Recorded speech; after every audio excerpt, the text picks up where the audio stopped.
একটু খেয়াল করে শুনেন।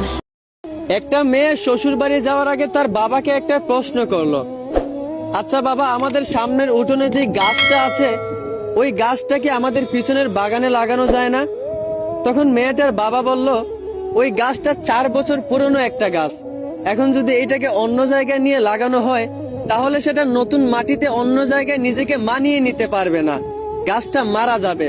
বাবার এই কথা শুনে মেয়েটা তখন কাঁদতে কাঁদতে বলতে লাগলো, আচ্ছা বাবা, 4 বছর একটা পুরনো গাছ যদি অন্য জায়গায় নিজেকে মানিয়ে নিতে না পারে, নতুন মাটিতে নিজেকে বাঁচিয়ে না রাখতে পারে, তাহলে আমি তো তোমার ঘরে 20 বছর পুরনো একটা মেয়ে, তাহলে আমি কিভাবে অন্যের বাড়িতে গিয়ে নিজেকে মানিয়ে নিব? আমি কিভাবে অন্যের বাড়িতে গিয়ে নিজেকে বাঁচিয়ে রাখবো?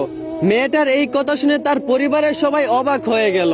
তার বাবা অজরে খাটতে লাগলো। আসলে আমরা ছেলেরা মেয়েদের জীবনটা যতটা সহজ মনে করি ততটাও সহজ না। মেয়েদের জীবন আসলে অনেক কষ্টের। তাই প্রত্যেকটা ছেলেদেরকে বলবো, মেয়েদেরকে সম্মান করতে শিখেন। ধন্যবাদ।